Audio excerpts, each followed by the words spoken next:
గుంటూరు చందన brothers వార్షికోత్సవ వేడుకలు December 1 నుండి 1000 రూపాయల కొనుగోలుపై స్పాట్ గిఫ్ట్, అన్ని రకాల వస్త్రాలపై అప్ టు 70% ఆఫ్, 1+1, 1+2 కాంబో ఆఫర్లు. సూరత్ శారీస్ 499, 799, 999 రూపాయలు 1+1 ఆఫర్. పట్టు శారీస్ పై up to 70% off, work saris పై up to 40% off, handloom saris పై up to 40% off, men's casual shirts పై అప్ టు 50% ఆఫ్, జీన్స్ 1499, 1299, 999 రూపాయలు 1+1 ఆఫర్. కుర్తీస్ 499, 699, 999 రూపాయలు 1+1 ఆఫర్. 3 పీసెస్ సెట్స్ 1499, 1199, 999 రూపాయలు 1+1 ఆఫర్. ప్లాజోస్ పై 1+1 ఆఫర్. కిడ్స్ వేర్ లో ఫ్రాక్స్ పై, చిల్డ్రన్స్ చుడీదార్స్ పై up to 70% off. Boys shirts 999 రూపాయలకే 1+3 ఆఫర్. బాయ్స్ జీన్స్ 999 రూపాయలు 1+2 ఆఫర్. ఫుట్ వేర్ పై అప్ టు 50%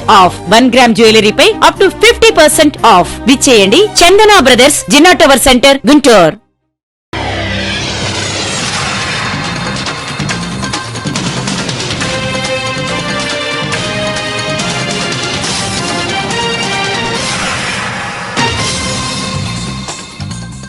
నమస్కారం, సిటీ న్యూస్ కి స్వాగతం. ఈనాటి వార్తా విశేషాలు. డాక్టర్ బిఆర్ అంబేద్కర్ 69వ వర్ధంతి సందర్భంగా బాపట్ల పట్టణంలో పెద్ద అంబేద్కర్ విగ్రహం వద్ద సిపిఐ జిల్లా కార్యదర్శి తన్నూరు సింగరకొండ, దళిత హక్కుల పోరాట సమితి జిల్లా నాయకులు దాసి నాగేశ్వరరావు, ఏఐటియుసి జిల్లా నాయకులు ముత్తిరెడ్డి శ్రీనివాసరావు నివాళులు అర్పించారు. ఈ కార్యక్రమంలో మున్సిపల్ యూనియన్ నాయకులు సుబ్బారావు, సిపిఐ జిల్లా సీనియర్ నాయకులు ముత్తిరెడ్డి నాగేశ్వరరావు, ఫణీంద్ర నరసింహ, మురళి, ఎం జాన్సన్, కంబంపాటి ఎలమంద, ఎలుకకొండలు, మామిడిబత్తుల వెంకటేశ్వరరావు, కీర్తి వెంకటేష్, కోకి ఏడుకొండల రెడ్డి, కీర్తి సాంబయ్య, రాముడు, బి శ్రీను తదితరులు పాల్గొన్నారు. జోహార్ డాక్టర్ బిఆర్ అంబేద్కర్, జోహార్ డాక్టర్ బిఆర్ అంబేద్కర్, జోహార్ డాక్టర్ బిఆర్ అంబేద్కర్. కాపాడుకుందాం కాపాడుకుందాం భారత రాజ్యాంగాన్ని, కాపాడుకుందాం భారత రాజ్యాంగాన్ని, కాపాడుకుందాం భారత రాజ్యాంగాన్ని. జోహార్ డాక్టర్ బిఆర్ అంబేద్కర్, జోహార్ డాక్టర్ బిఆర్ అంబేద్కర్. కాపాడుకుందాం భారత రాజ్యాంగాన్ని, కాపాడుకుందాం భారత రాజ్యాంగాన్ని. తర్లపాలెం మండలంలోని 20 పంచాయతీలలో 13 రైతు సేవా కేంద్రాల్లో ధాన్యం కొనుగోలును ప్రారంభించామని వ్యవసాయ అధికారి సుమంత్ కుమార్ అన్నారు. తర్లపాలెం వ్యవసాయ శాఖ కార్యాలయంలో సమావేశం నిర్వహించారు. ఈ సందర్భంగా సుమంత్ కుమార్ మాట్లాడుతూ ధాన్యంలో తేమ శాతం 17% తేమ ఉండాలన్నారు. పతాలు 1% ఉండే విధంగా రైతులు చేసుకోవాలన్నారు. గ్రేడ్ 1 క్వింటా 2389, కామన్ రకం 2369గా ప్రభుత్వం రేటు నిర్ణయించిందన్నారు. ఇప్పటి వరకు 280 టన్నులు స్వీకరించినట్లు తెలిపారు. అందరికీ నమస్కారం అండి. నా పేరు సుమంత్ కుమార్, కర్లపాలెం మండల వ్యవసాయ అధికారిగా పనిచేస్తూ ఉన్నాను. మనకి ఖరీఫ్ సీజన్కి గాను కొనుగోలు కేంద్రాలు ప్రతి ఒక్క రైతు భరోసా కేంద్రాల్లో ఏర్పాటు చేయడం జరిగింది. అయితే రైతు భరోసా కేంద్రం ద్వారా కొనుగోలుకి వేసుకోవాలనుకుంటే ఖచ్చితంగా రైతులు పన్ను నమోదు చేసుకొని ఉండాలి.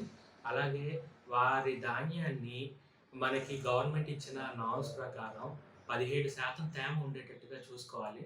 తప్పాతాలు ఏది లేకుండా చూసుకోవాలి. అంటే 1% మించి ఉండకూడదు. అలాగే విరిగిన రంగు మారిన ధాన్యం 5% మించి ఉండకూడదు. కాబట్టి రైతులు ఏం చేయాలంటే కోత కోసిన వెంటనే కొంచెం తూర్పు పూత పోసుకొని ఎటువంటి తాలు గింజలు లేకుండా చూసుకోవాల్సిందిగా మనమే.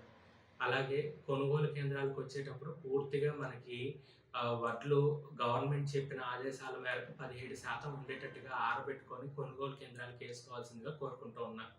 అలాగే ఏంటంటే మనకి ప్రతి ఒక్కరికి స్వేచ్ఛ, మానవత్వం డాక్టర్ బిఆర్ అంబేద్కర్ ఆధ్వర్యంలో రచించిన రాజ్యాంగం వలనేనని అంబేద్కర్ సేవా సమైక్య మండల గౌరవ అధ్యక్షులు మందపాటి పరమానంద కుమార్ అన్నారు. తర్లపాలెం ఐలాండ్ సెంటర్ లోని డాక్టర్ బిఆర్ అంబేద్కర్ 69వ వర్ధంతి వేడుకలు నిర్వహించారు. ఆయన విగ్రహానికి పూలమాలలు వేసి నివాళులు అర్పించారు. ఈ సందర్భంగా పరమానంద కుమార్ మాట్లాడారు. ఈ కార్యక్రమంలో సేవా సమాజం అధ్యక్షులు ధనంజయరావు, గుడిపూడి చక్రయ్య, విజయరావు, పౌలు, కుమ్మరికొంట దాస్, మోహన్ రావు, పద్మారావు, షేక్ తాజుద్దీన్, అక్కల శ్రీనివాస్ రెడ్డి, ఇస్కాకు తదితరులు పాల్గొన్నారు.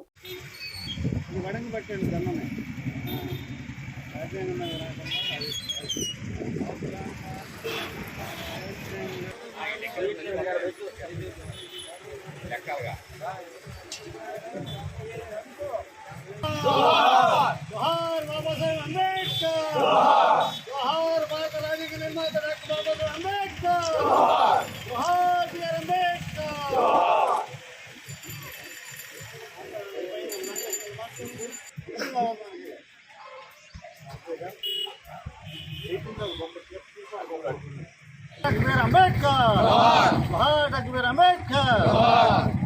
ఈరోజు భారత రాజ్యాంగ నిర్మాత పేదల బడుగుల వర్గాల ఆశాజ్యోతి బాబాసాహెబ్ అంబేద్కర్ గారి యొక్క 69వ వర్ధంతిని పురస్కరించుకొని కర్లపాలెం అంబేద్కర్ సేవా సమాజం ఆధ్వర్యంలో మరి ఆయనకి ఘనంగా నివాళులు అర్పించడం జరుగుతూ ఉంది.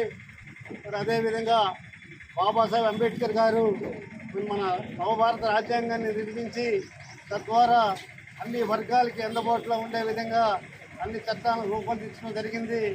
తద్వారా ఈనాడు ఇవాళ మన దేశం అభివృద్ధి చెందుతూ ఉంది. ప్రతి ఒక్క పౌరుడు అభివృద్ధి చెందుతూ ఉందంటే భారత రాజ్యాంగం ద్వారా తప్ప వేరే విధంగా ఏమీ లేదని మనం చెప్పుకోవాల్సిన పరిస్థితి. ఎందువల్లంటే మరి ప్రతి ఒక్క పౌరుడు ఏనాడైతే భారత రాజ్యాంగాన్ని గౌరవిస్తాడో ఆ యొక్క దాంట్లో ఉన్న విధి విధానాలను ఏనాడైతే గౌరవిస్తాడో ఆనాడే మన యొక్క దేశం పురోభివృద్ధి చెందుతూ ఉంది.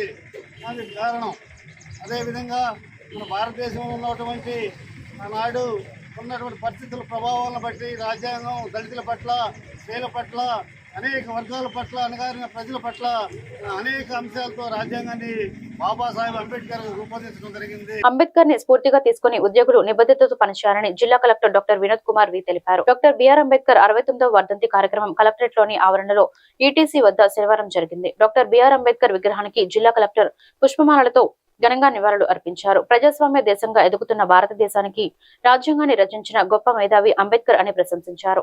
పేద కుటుంబం నుంచి వచ్చిన అంబేద్కర్ ఉన్నత స్థాయికి ఎదగటమే కాకుండా భారతదేశానికి రాజ్యాంగాన్ని అందించగల గొప్ప మేధావిగా ఎదిగారని వివరించారు.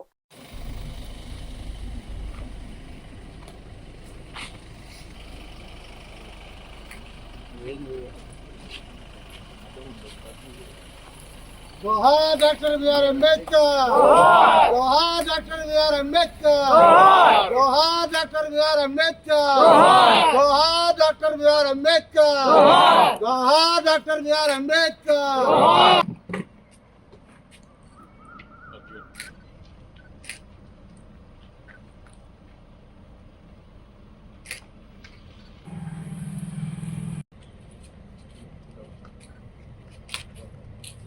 जोहार डॉक्टर बी आर अम्बेडकर, जोहार डॉक्टर बी आर अम्बेडकर.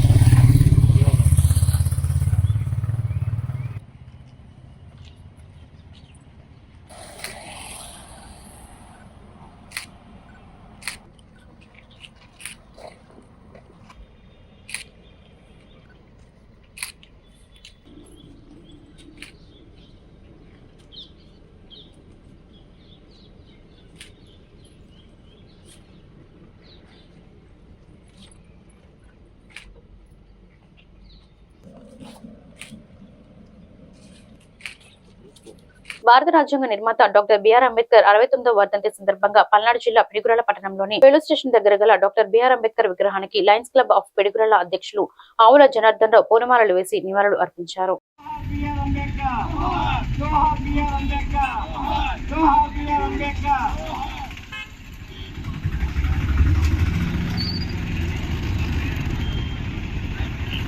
భారత రాజ్యాంగ నిర్మాత భారతరత్న డాక్టర్ బిఆర్ అంబేద్కర్ కు 69వ వర్ధంతి సందర్భంగా గురజాల ఎమ్మెల్యే ఎరపతినేని శ్రీనివాసరావు ఘనంగా నివాళులు అర్పించారు. పిడుగురాల పట్టణంలోని తెలుగుదేశం పార్టీ కార్యాలయం నందు జరిగిన ఈ కార్యక్రమంలో ఎమ్మెల్యే ఎరపతినేని శ్రీనివాసరావు మాట్లాడుతూ డాక్టర్ బిఆర్ అంబేద్కర్ భారత రాజ్యాంగ నిర్మాత, గొప్ప సంఘ సంస్కర్త, న్యాయవేత్త, ఆర్థికవేత్త, రాజకీయ నాయకుడు, అంటరానితనం, కుల వ్యవస్థ నిర్మూలనకు పోరాడారు. భారతదేశపు మొదటి న్యాయశాఖ మంత్రిగా పనిచేశారు. రాజ్యాంగ రచనలో కీలక పాత్ర పోషించారు. దళిత బౌద్ధ ఉద్యమాన్ని ప్రారంభించారు. 1956 మరణానంతరం భారతరత్న పురస్కారం అందుకున్న మహోన్నత వ్యక్తి అని కొనియాడారు. జోహార్ డాక్టర్ బిఆర్ అంబేద్కర్ గారు, జోహార్ డాక్టర్ బిఆర్ అంబేద్కర్ గారు, జోహార్ డాక్టర్ బిఆర్ అంబేద్కర్, జోహార్ doctor BR Ambedkar, doctor BR Ambedkar, జోహార్ డాక్టర్ బిఆర్ అంబేద్కర్, ప్రపంచ మేధావి జోహార్ doctor BR Ambedkar, doctor Babasaheb Ambedkar గారి వర్ధంతిని పురస్కరించుకొని ఈరోజు ఆయనకి ఘనమైన నివాళి అర్పిస్తాము. ఈ ప్రపంచంలో అతిపెద్ద ప్రజాస్వామ్య దేశంగా భారతదేశాన్ని రూపశిల్పి చేసి ఈరోజు డెమోక్రసీ అంటే ఇండియా, ప్రజాస్వామ్యం ఇండియాలో ఉంది, మరి ఎక్కడ లేదు అనే విధంగా కూడా గ్రామ స్థాయి నుంచి జాతీయ స్థాయి దాకా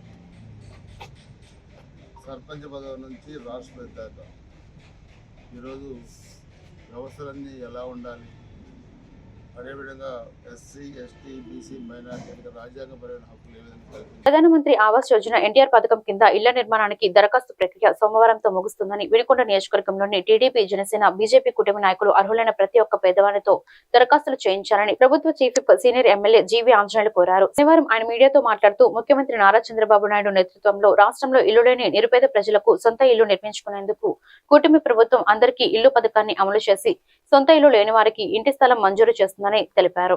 అర్హులైన లబ్ధిదారులకు గ్రామీణ ప్రాంతాల్లో 3 సెంట్లు, పట్టణ ప్రాంతాల్లో 2 సెంట్లు నివేశన స్థలాన్ని కేటాయిస్తుందని తెలిపారు. అందరికీ నమస్కారం. తెలుగుదేశం, జనసేన, బీజేపీ నాయకులు, కార్యకర్తలకు విజ్ఞప్తి. ఈ రోజు ప్రజలు మనకు అధికారం ఇచ్చారు. ప్రజలకు సేవ చేయడానికి ఇది ఒక గొప్ప అవకాశంగా పిలిపిస్తున్నాం మీ అందరికీ. ముఖ్యమంత్రి చంద్రబాబు నాయుడు గారు ఇల్లు లేని పేదలకి ఇళ్ల స్థలాలు లేని వాళ్ళకి ఇళ్ల స్థలాలకి దరఖాస్తులు తీసుకోమని చెప్పడం జరిగింది. అట్లాగే రేషన్ కార్డు లేని వాళ్ళకి రేషన్ కార్డులు, దయచేసి డోర్ టు డోర్ తిరగండి. ప్రతి గ్రామంలో రేషన్ కార్డు లేని వాళ్ళని, అలాగే స్థలం ఉండి ఇల్లు లేనటువంటి వాళ్ళని ఇంటి కోసం, స్థలం కూడా లేని వాళ్ళ చేత స్థలానికి అప్లికేషన్ పెట్టించండి. సోమవారం లాస్ట్ డేట్. సమయం చాలా తక్కువ ఉంది కాబట్టి అందరూ చైతన్యవంతంగా పనిచేయాలి. ఎవరికి ఏం కావాలో ఈ మూడిట్లో దరఖాస్తులు పెట్టాల్సింది కోరుతున్నా. దయచేసి గ్రామ సచివాలయాలకు వెళ్ళండి. ఎక్కడైనా సరే మేము ఆన్లైన్ చేయము అని చెప్పేసి ఎక్కడైనా సరే మీ కంప్లైంట్ వస్తే వెంటనే నాకు గానీ మన ఆఫీస్ గానీ ఫోన్ చేసి కాంటాక్ట్ చేయాల్సిందిగా నేను విజ్ఞప్తి చేస్తున్నా. ప్రజలకు కొండంత అండగా ఉందాం. మన నియోజకవర్గాన్ని, మన జిల్లాని అభివృద్ధి చేసి స్వర్ణాంధ్రప్రదేశ్ లో భాగం చేద్దామని అందరికీ పిలుపుస్తున్నా. తనకు సంబంధించిన పొలాన్ని మరొకరు రాళ్లుపాతి ఆక్రమించుకున్నారని దీనిపై కారంపూడి తహసీల్దార్ కు ఫిర్యాదు చేసినా పట్టించుకోకపోవడంతో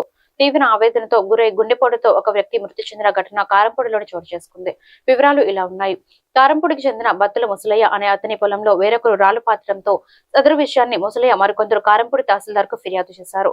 అయినప్పటికీ పొలం విషయంలో అధికారులు తమకు న్యాయం చేయకపోగా తమ పొలాన్ని ఖాళీ చేయాలని సాక్షాత్తు అధికారులే ఆదేశించడంతో మనస్తాపానికి గురై గుండెపోటుతో బత్తుల ముసలయ్య శనివారం మృతి చెందాడు. దీంతో ముసలయ్య బంధువులు మృతదేహంతో స్థానిక తహసీల్దార్ కార్యాలయం ముందు ఆందోళన చేపట్టారు. ఎకరం ఇప్పటానికి మళ్ళీ 3 లక్షలు కడతారా, 4 లక్షలు కడతారా అని అంటున్నారు. ఇవాళ మన్న అలా అయ్యాడు. 5 లక్షలు కడతాం, మా ప్రాణం మాకు తీసి ఇవ్వండి.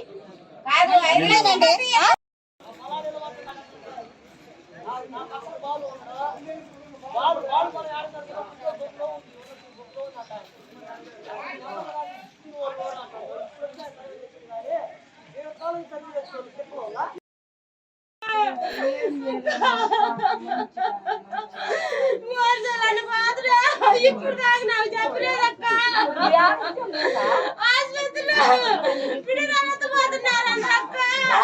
బాతినాక మేము వచ్చి ఎంఆర్ ఆఫీసులో అడిగితే అంటే పలానోళ్ళు ఇట్లా రాయులు బాతారంటే మేము బాతమంటేనే బాతారమ్మా వాళ్ళు అని అన్నారు. మా భూములు పూర్వం తాతల తండ్రులు కానీ చేసుకుంటున్నారు కదండి.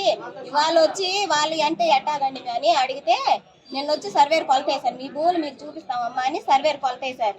నిన్న కొలతేసినాక వచ్చినాక మీ భూములు లేవమ్మా, మీకుంది 1 ఎకరం వరకే, వాళ్ళ భూమి పోయి వేరే వాళ్ళ చేతిలో పడ్డది లేవని అన్నారు.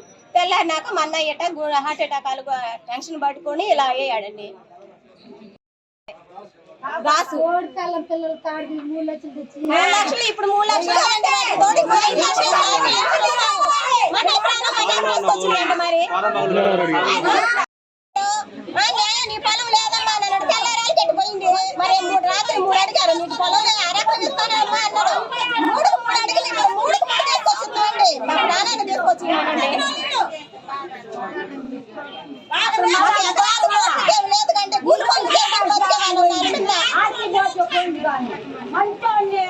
పక్కన పెట్టుకున్నాడు. 50 సంవత్సరాలు 100 సంవత్సరాల నుంచి చేస్తున్నారు. ఇవాళ మా దాన్ని ఆ అబ్బాయి మీద ఎంఆర్ఓ పోయి 5 లక్షలు కట్టండి, 6 లక్షలు కట్టండి మాకు ఇవన్నీ అంటే ఏ రకంగా ఇస్తారు? వాళ్ళు ఏడపోయి బతకాలయ్యా? పొద్దున్న ఆ అబ్బాయిని అదిరిపించి మరి అది చేసి మరి ఆటో తాకి వచ్చి చచ్చిపోయిండు. మరి ఆ పిల్ల అసలు ఒక జోలు వచ్చేది కాదు. మరి ఆ పిల్ల ఎట్ట బతకాలా, ఏ రకంగా బతకాలా? అది ఏ న్యాయం చేస్తారో చెప్పమని మరి ఎంఆర్ఓ జీతాలు తీసుకుంటే సాల్తా లేదా? ఓరో మంది తిరిగిపోయి మా దాన్ని అడ్డం తిరిగితే ఎట్ట కుదిరిద్ది? అందుకే చెప్పమాను. ఈ వార్తలు ఇంతటితో సమాప్తం. మరొక బులెటిన్ లో మళ్ళీ కలుద్దాం. నమస్కారం.